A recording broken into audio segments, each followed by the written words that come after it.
Tranquilize, fique calma, respire fundo.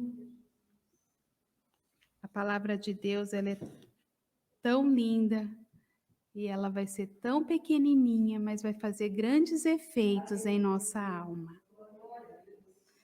Porque o Senhor, Ele conhece as nossas vidas. E a nós que conhecemos ao nosso Deus, às vezes apenas numa simples gesto a gente entende que é Ele falando conosco. Amém? Louvado seja Deus. Abra sua Bíblia em Isaías 40, no verso 31.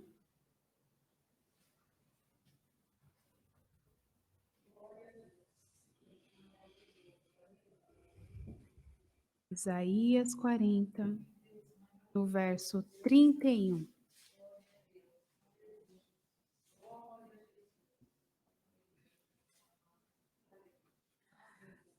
Querido, eterno Pai, maravilhoso é Tu.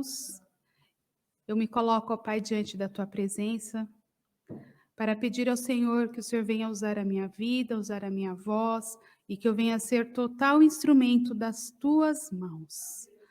Pois a igreja é Tua, os filhos são Teus, agora é o Senhor que age mais do que nunca. Até aqui, Senhor, eu fiz de acordo, ó Deus, com estava no cronograma, mas eu sei que o Senhor já agiu do início e vai agir até o fim. Fala conosco, Senhor, através da Tua palavra. No verso 31 diz assim: mas os que esperam no Senhor renovarão as suas forças, subirão com asas como águias, correrão e não se cansarão, caminharão e não se fatigarão. Até aqui, podeis os assentar.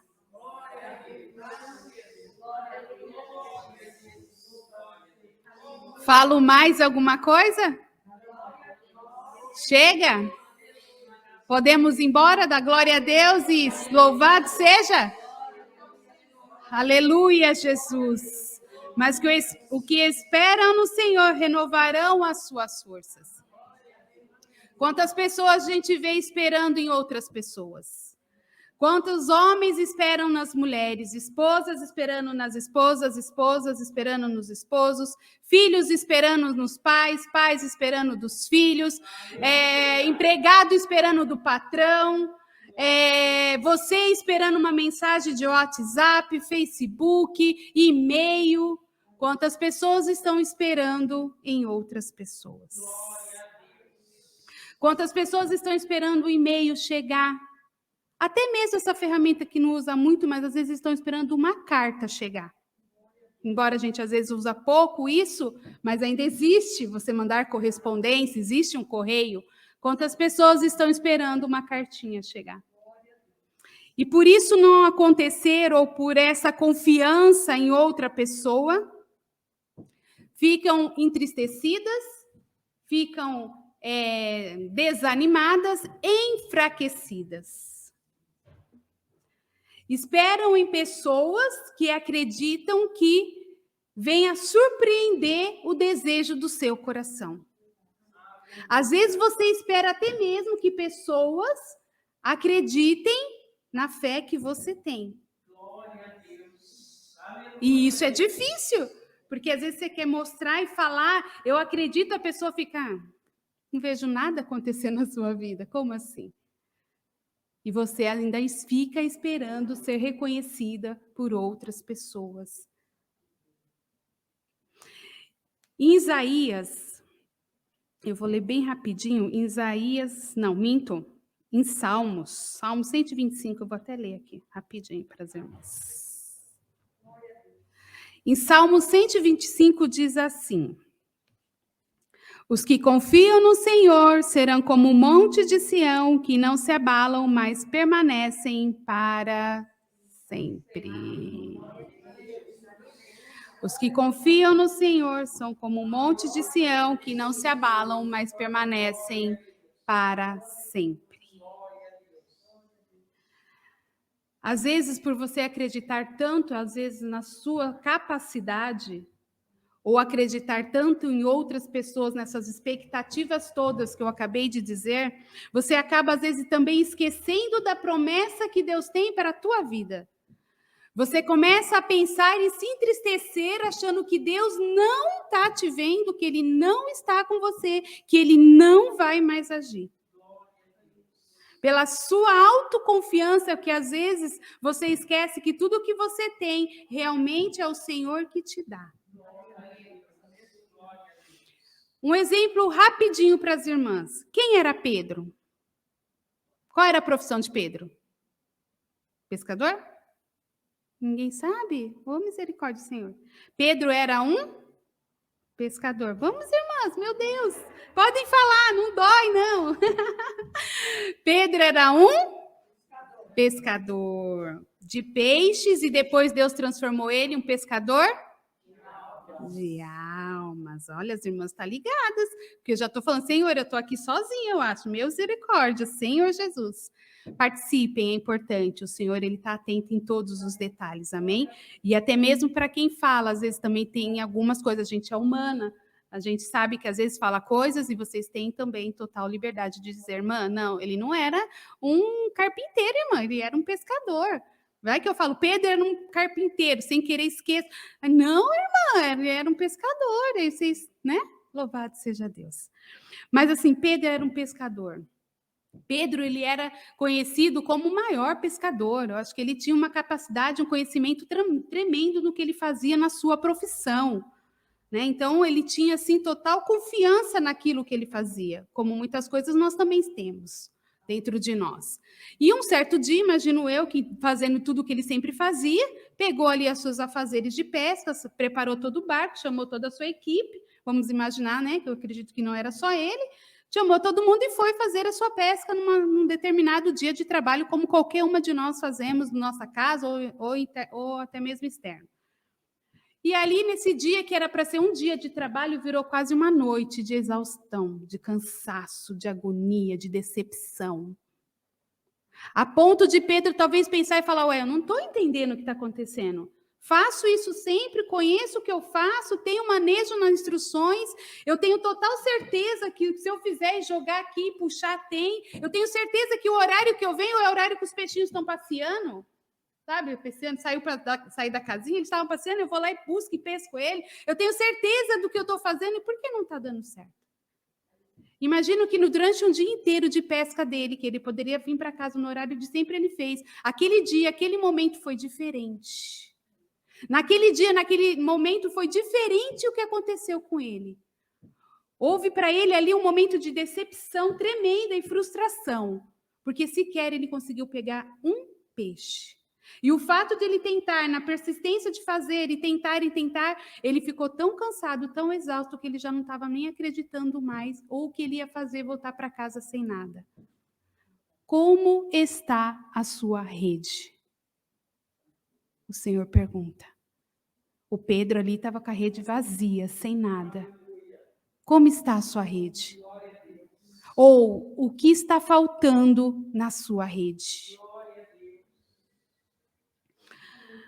Pedro, então, ali tinha um ensinamento do Senhor. O Senhor sabe todas as coisas. O Senhor conhece o coração de cada pessoa.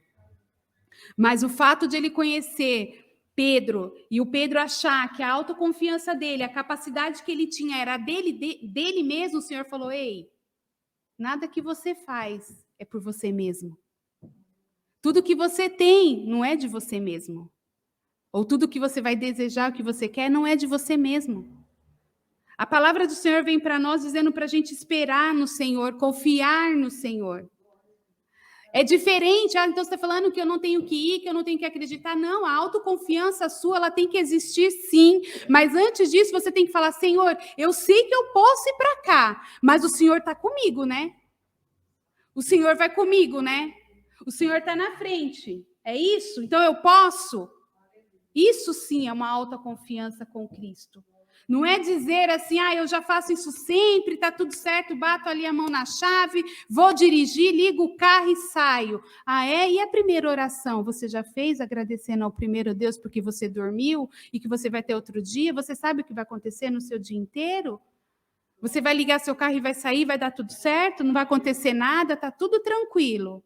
Porque você sabe dirigir, é bater chave, ligar, pedais, bonitinho, você vai fazer o seu procedimento. Porque você treinou para isso, porque você está habilitado para isso. Pedro era totalmente assim, ele sabia, era um dia normal, um dia comum, mas foi diferente. O Senhor mostrou para ele que para ele poder fazer tudo o que ele sabe e conhece muito bem, o dom que Deus já deu para ele, precisa ser dependente de Deus. E nessa manhã, o que o Senhor vem falar para a gente é justamente isso. Se você esperar no Senhor, se você confiar verdadeiramente, como diz a palavra, as suas forças se renovarão. Mas não se renovarão de qualquer jeito, se renovarão como águia. As suas forças subirão como asas como águia. A sua força que você precisa será como uma águia. Você já estudou sobre uma águia? A águia fala que ela sobe o mais alto dos montes. Imagine, não é para qualquer passarinho, não é para qualquer andorinha. Para isso, eu acredito que ela tem asas imensas, gigantes, e cada batida que ela dá, ela sobe um pouquinho mais alto e ela sobe só no alto. Deus te colocará no alto. Assim como Jesus fez com Pedro, quando viu a cesta dele vazio, Jesus falou assim: Pedro, joga do outro lado. Será que Pedro falou, não, Senhor, eu estou cansado, eu já fiz de tudo, já joguei, você quer que eu jogue de novo para o mesmo lado? Não sei se Pedro falou isso, eu não sei, não estava, não fala, a palavra não diz. Mas Jesus diz para você nessa manhã que assim, filha, joga a sua rede do outro lado, porque assim como eu fiz com Pedro, assim será na sua vida transbordante naquilo que você quer. Se você confiar na minha palavra de hoje. Se você descansar na minha palavra de hoje, eu darei para você um cesto transbordante, igual de Pedro, porque o barco ia virar de tantas coisas que o Senhor colocou, de tantos peixes que o Senhor colocou. O barco dele, não só dele, mas como os demais, que ele precisou de ajuda, ele ia transbordar, porque o que Deus faz não é pouco, é grande. As forças que o Senhor está te falando não é uma força qualquer, é uma força como águia. E para ser uma águia, você tem várias outras qualidades. A águia, ela enxerga com uma visão excepcional. A visão dela é uma visão que não tem como explicar como essa ave enxerga. A sua presa em distâncias enormes. A águia, ela consegue virar o seu olhar num grau que eu nem sei dizer aqui qual é o grau, mas não é um grau comum de olhar a visão que ela tem ampla das coisas. A renovação de Deus para a sua vida é como uma águia. Uma força sem igual, uma visão sem igual, uma garra sem igual e uma asa tão grande, mas tão grande, que você vai conseguir transportar isso para aqueles que tiver ao seu redor. A águia é uma ave muito forte. Ela é resistente a tudo e a todas as situações. Só que para tudo que ela tem, para onde chegar, da forma que ela tem o seu final de vida, tem tudo um processo. Né? Estudando, falando de águia, a gente sabe muito bem que chega um momento que ela vai morrer, ela vai até o topo, já foi falado isso, ela bate seu bico, ela quebra, ela tem dor, ela tem sofrimento para depois nascer algo novo. A sua vida, às vezes, é cheia de dor, é cheia de tristeza, é cheia de agonia, porque você está esperando algo de alguém. Você espera que uma pessoa igual a você, na mesma humanidade que você, faça o que você deseja. Só que Deus fala que se você confiar nele, esperar nele, muitas outras coisas você receberá. Subirá como águia, correrão e não se cansarão, caminharão e não se fatigarão. O capítulo de Isaías, ele é muito lindo, esse 40. Muito lindo. Se você puder ter a oportunidade de ler e reler esse salmo na sua casa, faça isso. Tanto que no capítulo 40, de 1 a 5, ele fala sobre um caminho do Senhor. Ele te orienta qual é o caminho que você deve seguir. Em seguida, do 6 até o 9, ele fala como você clama. Ele sabe que você clama. Jesus sabe que te ouve exatamente as suas palavras. Do 10 ao 17 fala da grandeza de Deus. Quem é Deus? Onipotente, onipresente, onisciente. E do 18 ao 26, fala que o Deus é incomparável. A Deus você não se compara com ninguém. E do 27 ao 31, fala que o Senhor é o Deus eterno. Resumir dessa forma para que você entenda o que é esse capítulo 40 de Isaías. Mas o Senhor falou ao meu coração, fale apenas do 31, filha. Fale apenas para as minhas filhas e para os meus filhos que ouvem a quem eles estão esperando, de quem que eles estão esperando. Porque se eles esperarem de mim, ainda eu farei grandes coisas sobre a vida deles. Eu tenho presente, lembra que eu falei de manhã? Eu tenho no começo, eu tenho presente para dar. Eu sou o papai do céu de vocês e estou ansioso para entregar. A paralisação que há na sua vida não existirá mais. Tenha a atitude de fé. É o que o Senhor pede nessa manhã. Para esperar no Senhor não é esperar de braço cruzado. É aquela esperança que você tem dentro de você e no qual te dá paz por dentro. Porque você sabe a quem você confia, a quem você determina. E vivemos um Deus que tudo pode. Cremos no Deus que tudo pode. O que esperam no Senhor renovarão as suas forças. E o Senhor estará pleno e total para fazer a obra que Ele tem na sua vida. Não desanime, não desacredite. Fique firme. O ano está acabando. Passou, mas tem um outro ano aí pela frente. Mas nem chegou o ano, tem ainda hoje à tarde. Não estou falando de coisas lá no futuro. Nós estamos falando de coisa agora. O Senhor está falando de coisa já. O Senhor está falando, se você quer, é para agora, não é para depois. É você dizer, Senhor, eu acredito, eu sei, eu não posso, eu não consigo. Mas como o Senhor diz na palavra para mim que eu serei como uma águia, então eu quero a força de uma águia, eu quero enxergar como uma águia, eu quero ter a segurança da força que ela tem sobre a minha bênção e quero também, Senhor, ter uma expansão sobre a minha vida para que eu possa esticar os meus braços e atingir a quem tem aqui necessidade de atingir, falando da tua obra, falando do teu amor e prosperando ainda mais o semente da tua palavra e da salvação eterna. Amém? O Salmo 25 fala... O que? Já esqueceram? Vamos ler de novo. O 25? 125, desculpa. Os que confiam no Senhor serão como um monte de Sião, que não se abalam, mas permanecem para sempre. Um monte de Sião que permanecem para sempre. Você é o monte de Sião, você sabia disso? Você é a obra-prima de Deus purinha. E tudo que estava envelhecido sobre a sua vida já saiu. O Senhor te enche nessa manhã de alegria, de força, de determinação, de coragem, de visão espiritual, de palavras necessárias para serem faladas de forma certa e objetiva, com a instrução do Espírito Santo. Eu louvo a Deus por essa palavra e que o nome de Deus seja eternamente louvado. Amém.